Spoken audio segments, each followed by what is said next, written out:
ValorCon is the premier family literacy event of the Val Verde Unified School District. At each ValorCon, we hope to record the thoughts, insights, and tips from creative individuals who work in comic books and the graphic arts. While district family engagement is our purpose, we also hope to benefit our entire community. If we can help shift our community into a community of learners, we will create a lasting benefit not only for our district students, but for the whole area in which we serve. With this in mind, we present these panel discussions by our expert guests. Reading is power, and if we can excite youth by using pop culture to stimulate their reading, not only will their literacy and overall comprehension improve, but also their sense of fantasy, wonder, empathy, and equity will also increase. Listen with us now. We are honored to bring you these dynamic ValorCon panel discussions. I'm going to quickly introduce our panelists that are here. Starting right here in front of me is Dr. Elvira Carrizal-Dukes. She is a Chicana writer from Chaparral, New Mexico. She earned a Doctor of Philosophy degree in Rhetoric and Composition from the University of Texas at El Paso, a Master of Fine Arts degree in Film from Columbia University in the city of New York, and a Bachelor of Arts degree from the University of Minnesota, Twin Cities in Journalism and Chicano Studies, and a minor in Theater Arts. Dr. Dukes is an author of the graphic novels Daizee and the Dukes of Chuco-Juárez World Rally, and AWOL Cruz Ochoa for DUKEScomics. Please give her a hand. And in the middle, we have Kristen Parraz, who co-owns and manages Heidi Ho Comics, the longest still-running comic book shop in Los Angeles County. I went there myself in the 70s, believe it or not. Located in Santa Monica. Before managing Heidi Ho Comics, Kristen worked with gang-involved girls within the juvenile justice system. She has 20-plus years of experience working in the nonprofit sector with a variety of diverse communities, her passion being gender-specific work. Presently, she works to integrate the experience and passion she's built over the years into comic retailing by making diversity a priority at Heidi Ho and working to provide access to the comic book industry to marginalized groups and communities. Please give Kristen Parraz a hand. And last, but certainly not least, Professor John Jennings. He is a professor, author, graphic novelist, curator, Harvard Fellow, New York Times bestseller, 2018 Eisner winner, and all-around champion of black culture. As a professor of media and cultural studies at the University of California at Riverside, Jennings examines the visual culture of race in various media forms, including film, illustrated fiction, comics, and graphic novels. Recently, he's been lending his writing and vision with the new Silver Surfer Ghostlight series from Marvel Comics. Please give a big hand to Professor John Jennings. Thank you. And I am Dr. Greg McWhorter from the Val Verde Unified School District. I've been a comic fan pretty much my whole life. I started as a young kid, being Latino from a poverty background. I actually got into comics as a way to make money. I heard they were worth money, and I started buying them at swap meets to resell them, and I started reading them and fell in love. So that's why I'm here moderating today, because I am a comic nerd. So, thank you. Well, welcome to ValorCon, everyone. And today we have an interesting topic. It's a topic not everybody really understands, but it's definitely we want to keep an academic side to our comic books. So today we're going to discuss how African American Latino artists and writers are reshaping not only how we view our past, but also how the future will develop through their voices and vision as shown through their creative output. So, my first question is basically this to the panelists, and we'll just go down the row. Each of you was picked to be on this panel as you are champions of either the African American or Latino experience in art, writing, and especially comic books. Can you each briefly share a little of not only how you got into the field of comic books, but also how your racial background influences and shapes your creative output? Hi everyone, thank you for being here and thank you for the invitation, and we're really excited to be here. So my name is, I go by EC as my author name, so I'm EC Dukes, and I started writing comic books when I couldn't afford to make a feature film, and so I adapted my screenplay, AWOL Cruz Ochoa, into a graphic novel.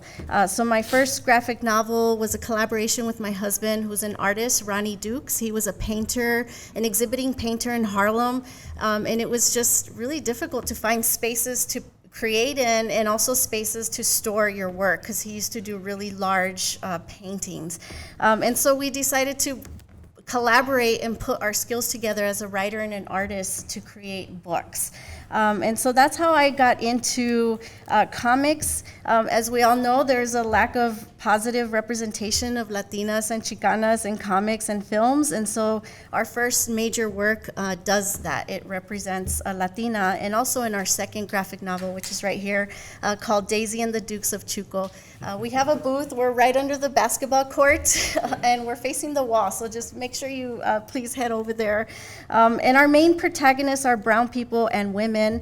In our second graphic novel, which we're promoting today, it's about a Chicana engineer who creates a nuclear fusion device that makes it possible for your vehicle to run without gas, and it doesn't need any charging. And it's kinetic energy, so it recharges itself constantly.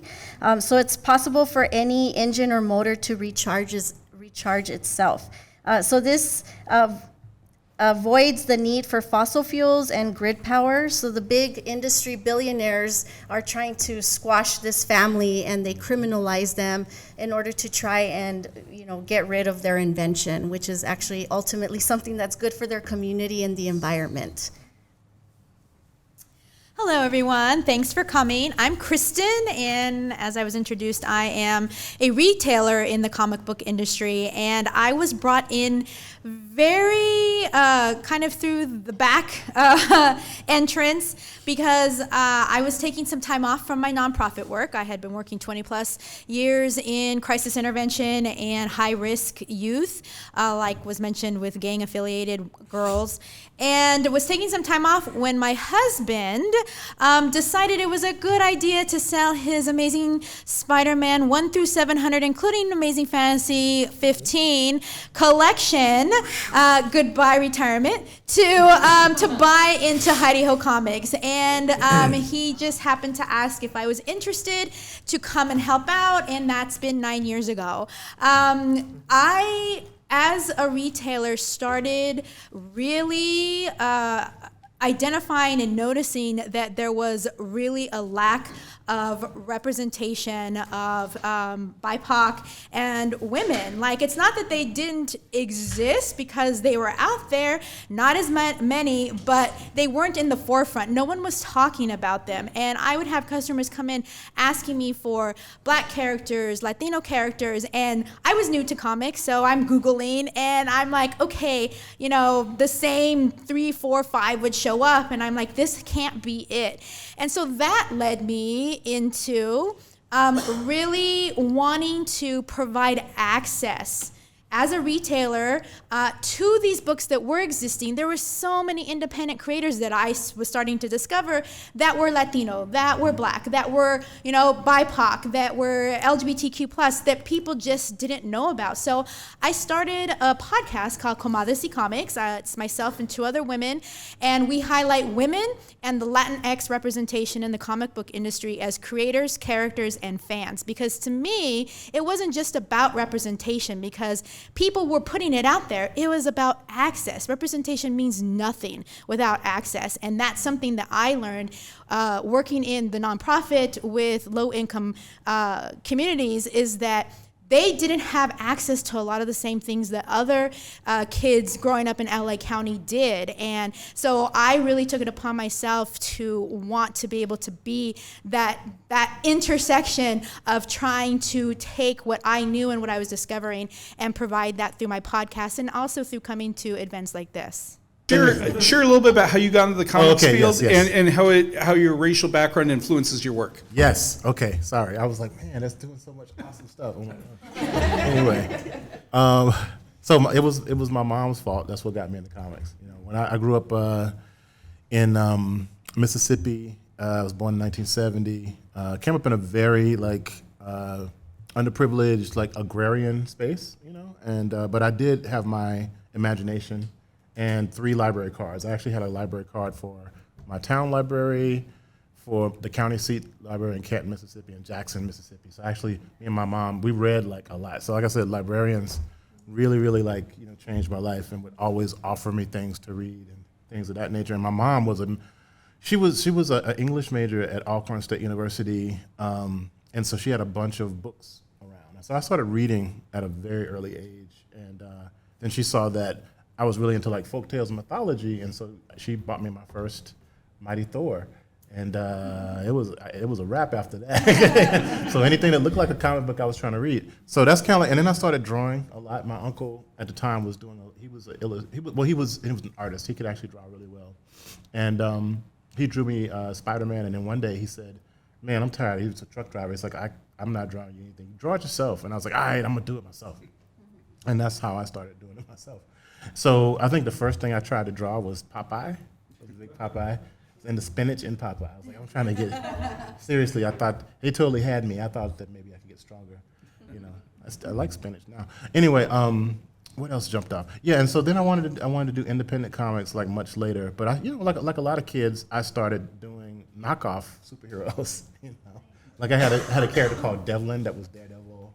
You know, I had a character called Panther that was Black Panther. You know, that kind of stuff. And you kind of start there before you start making your own like canon of heroes and making your own comics. So I started trying to make comics for pretty early, and then I started doing like a lot of independent publishing. Like when I was in graduate school, I actually published a pretty successful, Afrocentric free newspaper called Black Thought with a couple people. So in my spare time, I was actually publishing a newspaper. I don't know. I've always had an interest in publishing. So my first major job was actually at a local newspaper called the Clarion Ledger, which is a Gannett paper, and I was doing graphic illustration. But I've always wanted to draw comics, And then I gave it up. I did the sin. I gave it up for a little bit, and I was like, well, I don't draw like those guys. I didn't know that much about the independents, and I didn't know that much about the underground comics movement. I mean, I remember when the comics left. When the direct market started, and then that took all of the comics out of the newsstands, and I didn't have access anymore. I didn't have access to comics and stuff. Remind me to tell you about Eduardo later, though. He gave me access. That's another story. It was but it's too long. But you can ask me later.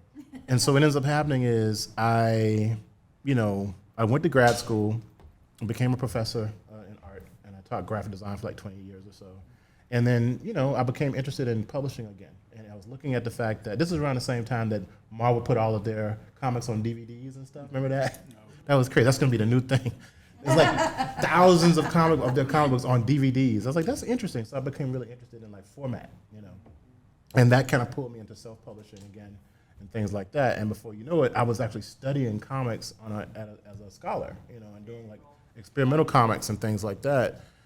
And me and my friend Damian Duffy, we started making comics together. And before you know it, we ended up getting an opportunity to adapt Octavia Butler's Kindred into a graphic novel. And people didn't hate it, and we won some awards for it. It was a New York Times bestseller, all those cool things. And we did Parable of the Sower, and I was actually able to segue into doing an imprint with Abrams now, where I publish graphic novels for mature readers, mostly 16 and up. But it's about BIPOC creators. So I'm really proud of our latest book, which is The Last Count of Monte Cristo, which is an Afrofuturist Count of Monte Cristo graphic novel. And I'm gonna stop talking. Just came to us Oh, y'all got it? Give me some. Yeah. Isn't it pretty? Yes. The artist is from Barbados. Oh, really? Yeah, artist is from Barbados. We wanted to use an artist who would be affected by climate change, possibly. So, so I thought it would be a stronger statement. So, yep. Nice, thank you. We're going to jump right in then. Examining the concepts of Afrofuturism and Latinofuturism, there's this idea of what if or what next. Within your own works, how are you addressing these ideas? Thank you. So our characters in Daizee and the Dukes, they cross the U.S. border at the Juárez, Chihuahua border entry almost on a daily basis. And I know that was part of your definition about migrations and Latinofuturism.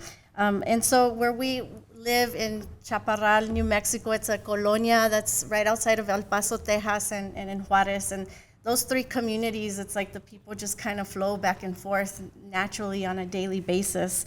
And so they have cousins on both sides of the border, and they obtain some of their technology parts that they need for their inventions in Juárez, and then they bring them into the United States for their inventions. And so the what if, because I know the question is like, the purpose of Latino futurism is to ask the question, what if? And so the what if in our book is, what if a member of our own Mexican, Chicano, or Black community created a nuclear fusion, self-charging kinetic device to rid our dependency on fossil fuels and to help clean our environment? And what if they made it available to the entire community to support their health and to help them economically?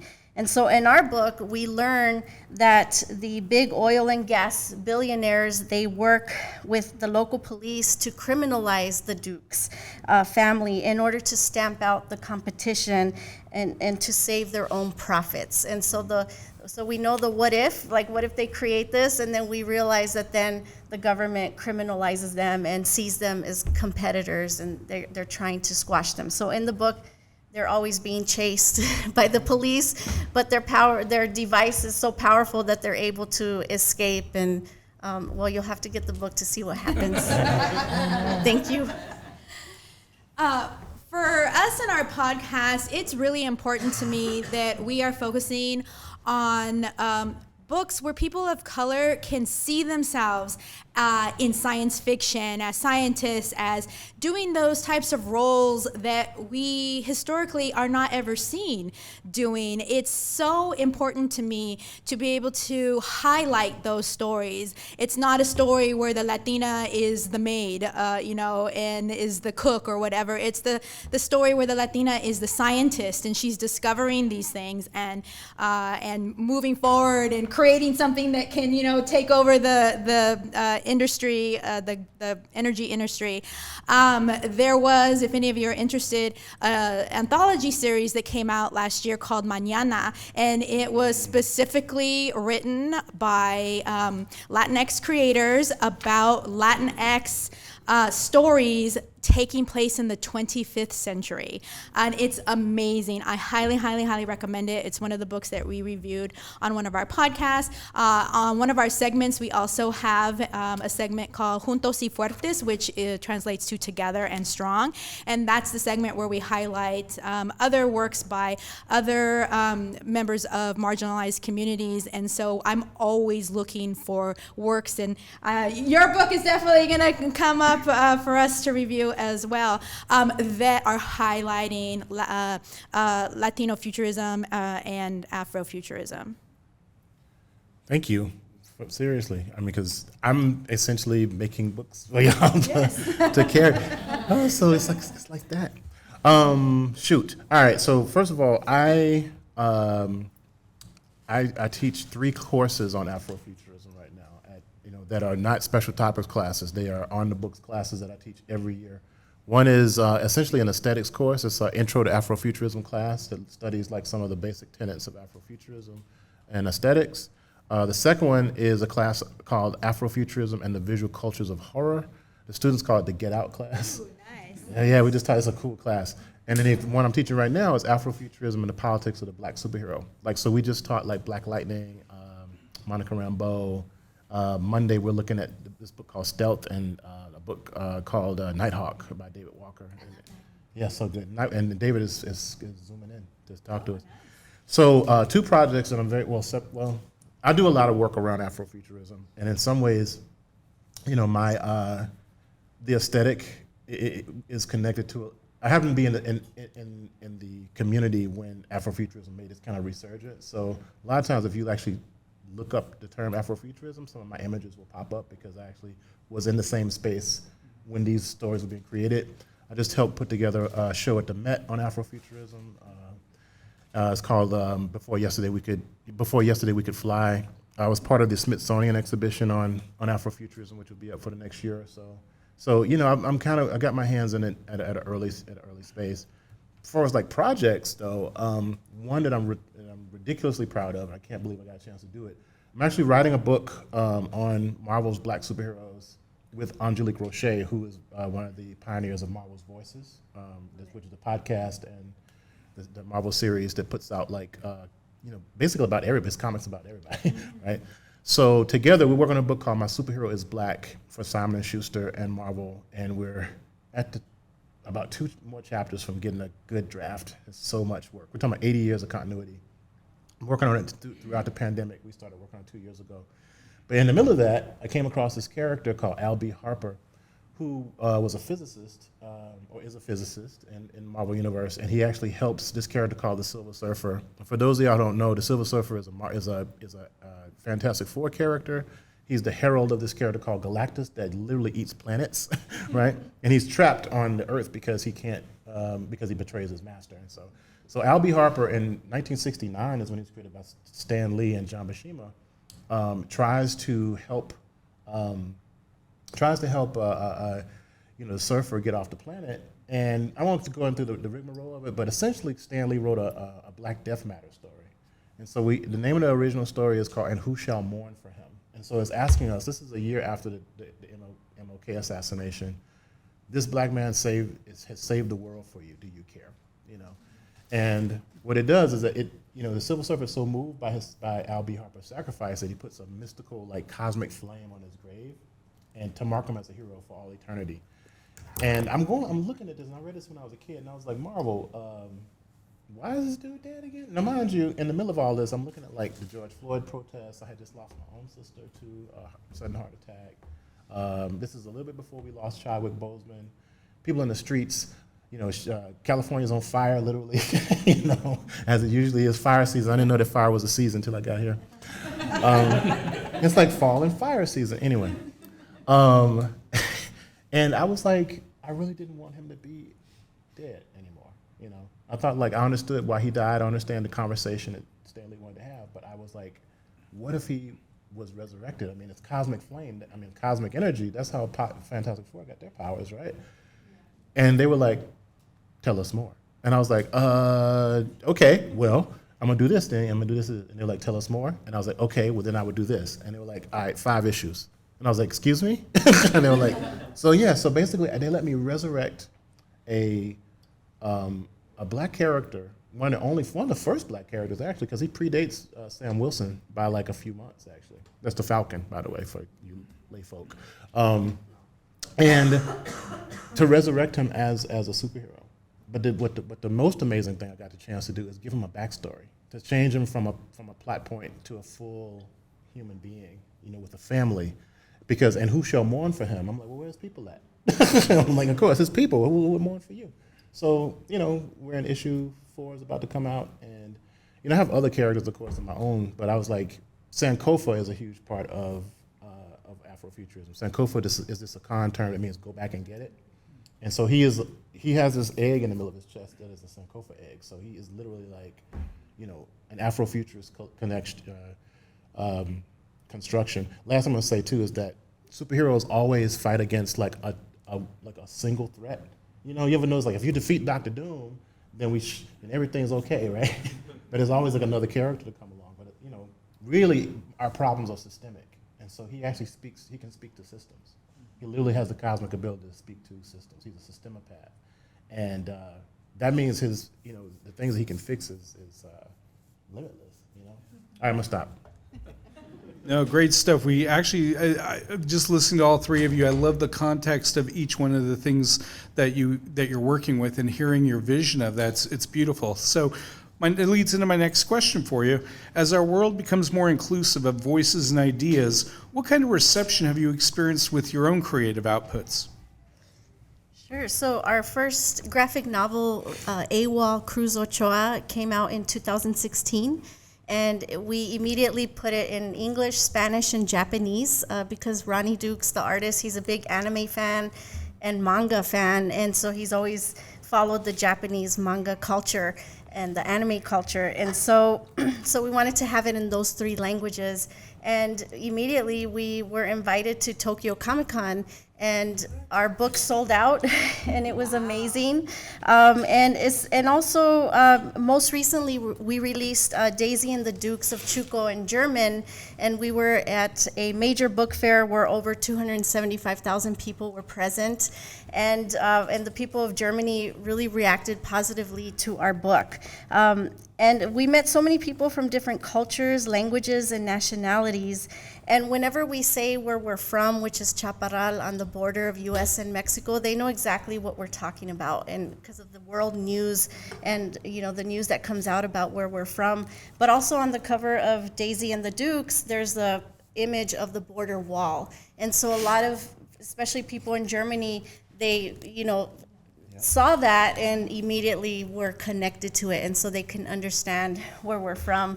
I'm also a scholar, and I write about Cholo and Chola subcultures. And in Tokyo, they're very much into the Chola and Cholo subculture, and so that was another thing that drew them to the artwork and drew them to our table. And so I would just like to say that I think we've been received very well, positively, by so many different cultures, the Latino and Black culture, because of who Ronnie and I represent, but also to white culture, and especially fans of like Daizee and the Dukes of Hazzard. It's like nostalgia for them. And so we're just really excited. Our book markets anyone between ages 10 and up. And there's no bad language, and if there are maybe 2 words, we use symbols, and there's no nudity, so it's reader friendly, I believe, and so I think people are really drawn to that. So for me, I have found such overwhelming excitement whenever I'm at a show like this and I give my spiel. I'm here representing DUKEScomics. We're a podcast highlighting women in Latinx creators, characters, fans, and I get so many people surprised that there are so many books written by Latinos, actually with Latino protagonists, that some of the characters that they know so well are Latino. Before Into the Spider-Verse happened, nobody knew that Miles Morales was Latino. Because, the creator did such a bad job. He put that Morales name at the end, but that's it. There was no Latinidad connected to Miles Morales. And when I saw that movie and you could hear Miles and his mom speaking Spanish to each other, and they're eating ethnic food, and he's going through, the city of New York, and there's just so much culture that they show. And it was just such an amazing thing for me to see also little Afro-Latino kids to be like, oh my God, I could be a superhero. And so that kind of thing always just warms my heart at shows like this, because even today, there were 2 gentlemen that came in that they're in education, and they were like, oh my gosh, I want this, I want this, I want this, and they're taking it to their classroom and putting it in their library. And it's just because they didn't know. And so that to me is why I do what I do. Let's see, reaction. My other hobby, besides redesigning public domain superheroes, because I'm a nerd, is one of my hobbies, is co-founding, basically, I guess you call them ethnocentric cons, or cons around, culturally centered comic book spaces. So the first convention that I co-created was in Harlem. It was at the Schomburg Center for Study of Research in Black Culture, which, as you know, is, or maybe you don't, it's like one of the it's like Wakanda as a building. It's just kind of. It's on Malcolm X Boulevard. It's in the middle of Harlem. It's a repository for the Harlem Renaissance. How many people are familiar with Langston Hughes? Oh. Yeah, so Langston Hughes, he wrote this poem called "The Negro Speaks of Rivers." They turned it into a cosmogram, and it's inlaid in the floor in front of the auditorium that's named for him. It gets better. Under there are some of his ashes, some of Langston Hughes' ashes in an urn buried under the cosmogram. This is one of the. It's like blickety black. You got Aaron Douglas paintings on the wall. I mean, and so we co-founded this black space.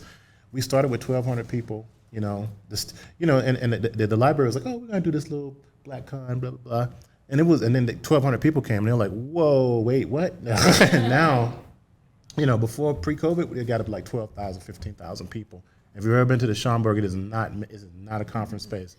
So we're talking like people wrapped around the building. people wrap around a library like a Beyonce tickets are on sale, you know. Beyonce's still popular, right? Okay, you get what I'm saying, right? You know, K-Dot, right? Anyway, so to this date, we've serviced about 70,000 African American kids. It's totally free. It's 2 days, you know, and for those 2 days, those children, those families, those artists, are at the center of the universe, and you have a whole generation of kids now, maybe who never have to know what it's like to not be subject. You know, they can actually take Miles Morales for granted. Actually, Victor LaValle wrote this piece where it was a love letter to. Victor LaValle is one of my favorite writers. He's a horror writer. He's writing Sabretooth right now and some other stuff. But he was writing about. He wrote a love letter to Miles Morales, and he was saying, like, after he saw Into the Spider-Verse, you know, he was moved. I was moved. I mean, like, when he becomes like Spider-Man and he hears his, I'm getting teary now. Like, and it's like, and it's like, what's up, Danger? The whole piece. You know what I'm saying? That whole piece. I'm like, oh my God, it's moving. Yeah. It's extreme. And you didn't know that you needed that, right? And so, you know, but his kids have had Miles Morales in their lives, like all of their lives.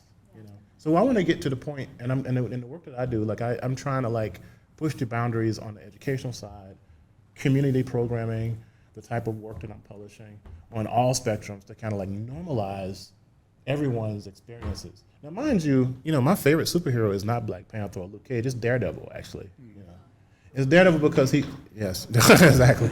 Daredevil because, and this is something that Jesus said earlier, is that I didn't relate to, I'm never, at the time, I had never been to Harlem, and I had never been to Wakanda for sure because, but I knew what it was like to be, bullied and to be poor, So I related to Matt Murdock because he was tough and he wouldn't give up, and I like those and I like to think that I was like that, But anyway, but I want to close by saying, like, yeah, I think it's been greatly. I mean, we have a show in the Smithsonian. You know what I'm saying? It's insane. Like the something that was so fringe has become the center now. I mean, we're on a panel now here talking about these issues. So.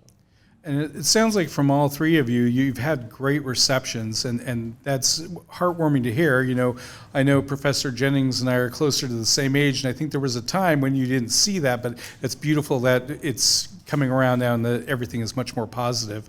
So my next question for you, and you've alluded a little bit to this in your talk already, but with the recent portrayal of Black Panther in films, we see a portrayal of blackness that is not resistant to whiteness. We witness how unique cultures can coexist, yet ascribe to their own unique developments and futures.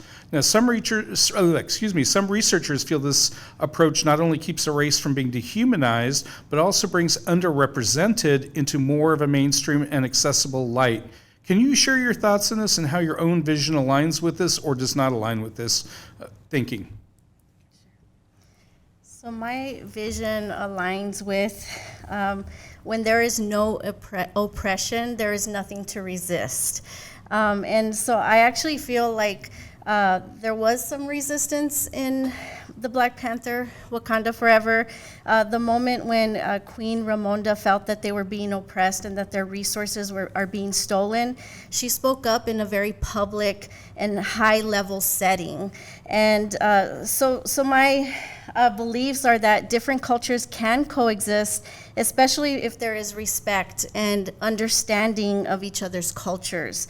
And when there is not one major power who is trying to oppress or demean another. Historically, BIPOC people have been stereotyped and demeaned in mainstream media, and we've been dehumanized. And so it's important to have BIPOC writers and artists and creators so that we can create a more positive reality. I ditto everything that EC said, but also I think it's important to just actually put a spotlight on the fact that Wakanda was showing, I mean, in comics, of course, has existed, but when Black Panther first came out, that was the first time that I think in like this grand stand of a Marvel movie that is getting these like multi-million-dollar opening days, that audiences at such widespread way were being shown a Black nation without any whiteness, oppression, nothing, and how they thrived. And to me, like now I'm getting, you gave it to me. I'm like, yeah, because it's like, I'm cutting onions. To me, showing up to, I don't know how many times in the theater, but showing up to almost every single time I went and seeing Black theater goers dressed in their African regalia and just, oh my God, it was so amazing. And to know that that movie had such impact on, on a Black community was just like amazing to me. And it's the same way I felt. I cried like this in the movie theater when Miles started speaking Spanish. Yeah. Like, it's just, that's how much this kind of thing matters. Yeah, I mean, and it's wild because, it's like, and this is something I always talk to my students about. Yes, we are in a space where these particular things are so possible and they're so empowering, but they're also commodifications as well. So that's, they're coming from these commodified spaces. But I'm gonna use this. a diehard capitalist will sell you the rope to hang themselves with. Because let me tell you, they said, wait a minute, Wakanda, when Black folks saw Wakanda, they said, wait a minute, that's ours? Or we colonizing that now? So we're talking about the black radical imagination colonized Wakanda. There's something called Wakanda Con. You know that, right? Like, this is not connected to Disney. It's like, Black folk took that space and said, you know what, all right, we're gonna run with this. We're gonna run with this. And I don't know how many people name their kids T'Challa. You know what I'm saying? No, it was this. And again, like, my favorite superhero is Daredevil. I love that character. I had never been to Hell's Kitchen, that kind of thing. But I did not know that I needed, when Okoye comes in and they're flying in, and the force field shimmers, and she says, "We are home," and I was like, it was like, everybody cried. Okay, I was home. You know what I'm saying? I didn't know that I needed that. Because of the fact, because it's so ostentatious and stuff. I didn't really care. After that, I was like, I don't care who they fight. Okay, spears, lions, okay, cool, whatever. I don't care. It's very powerful, and so now you have these kids who don't have to feel like they're not the center of a narrative. And actually, that's why I feel you about the first run on Miles Morales, but I do know a story like because him and David Walker, Brian Michael Bendis, who co-created Miles Morales, before they were going to kill Miles Morales, they were going to kill him because they were going to close down the Ultimates universe, right? And they did destroy that universe or whatever. But David was telling me that when Brian Michael Bendis saw like all these Black kids cosplaying as Miles Morales, that he said he had helped create something that was more of a phenomenon, And he told Marvel, look, if you kill this character, I'll never write anything for you again. And that's why. And then of course he co-created Ironheart because of his daughters and and stuff like that. So people understand that they're making they're shaping culture, that you're shaping people's culture. So one of the things I want to leave with is that there's this concept that I've always been obsessed with from the 70s in sociology. It's called symbolic annihilation. Symbolic annihilation. And symbolic annihilation basically states that if you don't show people, that if you actually eradicate their images from social media, if you and from books, then it's kind of a social death. It's like you're killing them. And that's why, for instance, when someone else colonizes another country, they try to unmake all of the beautiful things that they made because art is a philosophical and intellectual process. And so our storytelling means something, right? So you want to destroy that intellect first to show that you are nothing, that you didn't make anything. So what do you feel are the responsibilities necessary, if any, for an artist or writer who seeks to share their racial identity through their creative output? So from a writer perspective, I feel that the writer should write from a place of love that is natural and authentic. They should also do as much research as possible to inform their storytelling, and they should write from their own experience or seek out cultural consultants when they write about a racial identity, especially if it's not theirs. And that's pretty much my comment on that. Thank you. I definitely agree that if you are writing, because I don't come from the frame of thought that people can't write outside of their own experiences. But I really hope that you are doing your research, as EC said, and yes, cultural guidance and people coming in. Like Lalo does that for Disney, and he does amazing. And he, in some of his panels, will come and say they wanted to do this, and I was like, nope, that's not how it works.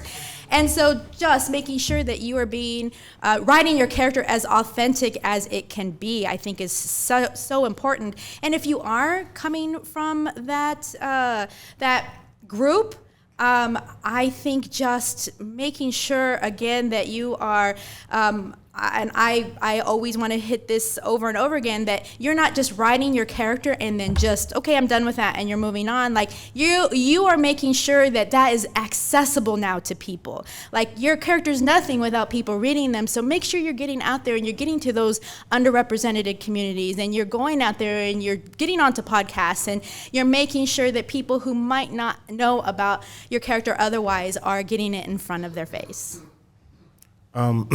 So because of my connections to, the first thing I did for Marvel was a piece I wrote for Marvel's Voices for their, for their site. And because of other things, like I wrote an intro to God Loves, Man Kills, which of course is, Chris Claremont's kind of like, that's when we start to see some definitely connections between, the mutants representing race and things of that nature. I mean, 2 black kids are killed at the beginning of that story, right?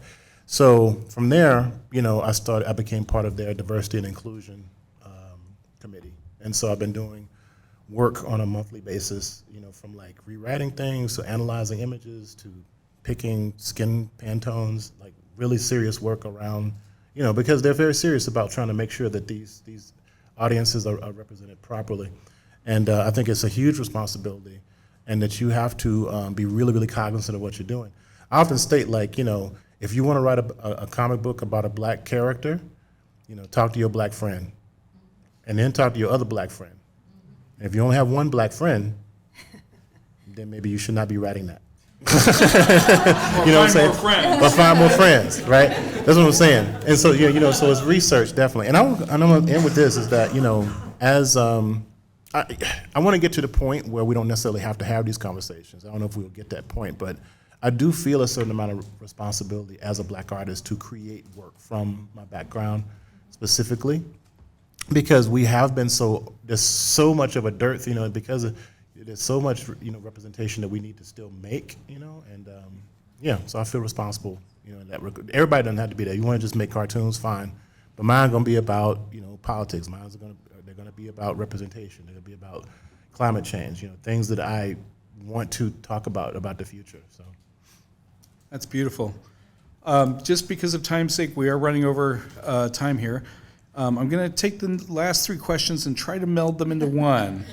So we didn't get too far into Afro-Latinofuturism, so if you want, you can talk a little bit more about what you feel we should know about those concepts, but also you could leave us with what you're working on next or anything you want to share with the audience. So those 2 things will kind of be our final question.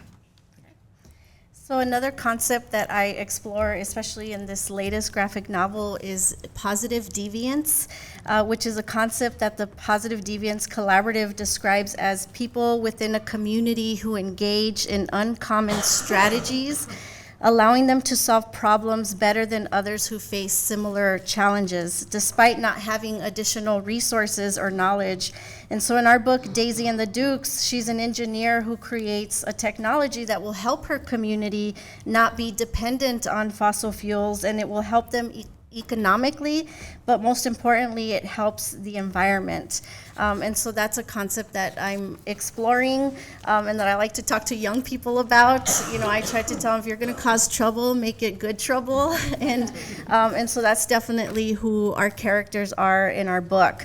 And so our next projects, we're trying to turn this story into a AAA free roaming racing game, and in animation, Ronnie's background and academic experiences in animation.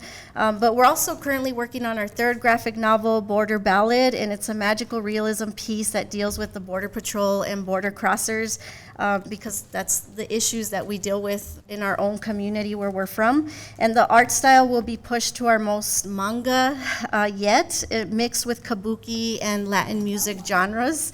And also, I just want to leave you with some facts about our books. They're multilingual, so they're available in English, Spanish, German, and Japanese. And to learn more about our work and to purchase our books and also our gear that we're modeling today, please go to DUKEScomics.com, and we're on all social media platforms. And thank you so much for your attention today. Thank you. So for me, one thing that I actually take from what I do as far as reading and reviewing books is, and I'm saying this facetiously, the concept that mythology does not come just in Greek and Roman. There are so many cultural things that I'm learning about my own heritage and background. The Mayan and the Aztec mythology, the Mixteca mythology, the other things in languages that I can't pronounce very well because the T's and the L's don't seem to go together in my mouth. But I am learning so much, and the fact that we only teach that white stuff in our schools is such a disservice to our children of color. And so for me, the concept is that we need to do more of that kind of thing, where we're sharing more of that with our young readers and with our old readers, because like I'm saying, like I was like just, my mind exploded of all just amazing things that I was learning and reading these books. And so I am hoping that if anything, you go out there and from this panel or the panel before and anything that any of us mentioned, pick one thing and just read it and continue to make this stuff relevant. And for me, we record weekly. You can find us on DUKEScomics podcast on all major streaming platforms. We do have a website, DUKEScomics.com. It's myself and two other women co-hosts. Neither one was able to make it today, but we would love to have you as listeners. So thinking about Afrofuturism, so a lot of people think of it as a genre, but it is not a genre. It's a way of seeing. It's an epistemology. It's a way of moving through the world. For instance, my friend Yatasha Womack, who wrote the primer on Afrofuturism, inspired a restaurant. If you go to DC, there's an Afrofuturist restaurant. It's called Bronze, and it's inspired by Afrofuturism. And it's about the narrative is it's a chef whose last name is Bronze, who becomes a time traveler and picks up spices and products and things throughout time and space. And so it's a thematic, Afrofuturist restaurant. So, we've had people who've had like Afrofuturist political platforms, for instance. You can have an Afrofuturist theology, that kind of thing. It's a way of seeing, and it is, and so I define it as an Afrocentric critical making theory and process that uses speculative narratives to reimagine the past, interrogate the present, and design a future where people of African diaspora thrive according to their own agency. And so, that's the way I teach it. Think about it, these different tenets, things that actually like talk about like remixing time and really kind of like looking back to the past, but also at the same time, really, really bringing that past history forward and unerasing our own destinies to a certain degree. As far as things that I'm really excited about, like I said, I'm finishing up Ghostlight right now for Marvel. It'll be collected in September as a trade paperback, so you can get the whole story. If you're not able to get to a local comic shop or that, you can actually just pre-order it. We're hoping to get done with My Superhero is Black very soon. And it's been an arduous process. Like, it's 80 years of continuity dealing with Marvel's Black characters from 1950 to current day. And it's a lot, and I think we're probably over our word count right now. I'm getting ready to gear up to work on Parable of the Talents with my friend David Brame and Damian Duffy, the third Octavia Butler book that we're adapting. This is a 288-page book, so it's a lot of pain and trauma if you've ever read that book. So I'm looking forward to it, but I'm also not looking forward to it. Yeah. Let's see. I'm part of a collection of African American horror writers called Shook. We actually got a Kickstarter. We made like 52 grand, and now Dark Horse has picked us up as a publisher and distributor. So we're finishing that up now. Putting out my second volume of Box of Bones, which is again another horror piece with Rosarium Publishing, and just other stuff that I can't even remember right now. But yeah, I sleep. But I got a kid. We hustling out here. But I also think I collaborate a lot too. Right. That's the other thing. I'm not the lone auteur. I have made art. No, it's about working together as a community. That's why I get so much stuff done, honestly. But that's it. And JohnJenningsStudio.com. That's where you can find me. John Jennings Studio, all one word. Well, in closing, I want to thank all three of you for being here. I think this was an important topic today, and all three of you were very eloquent and said some amazing things, and I really, I'm glad we were able to share this space with you today, and I'm hoping maybe I can rope you guys back in next year to help us with ValorCon again. But let's give them a big hand, everybody.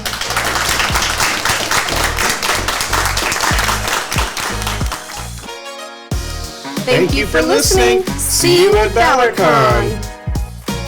This recording was brought to you by the Leading Innovation via Equity Department of the Val Verde Unified School District. All rights reserved.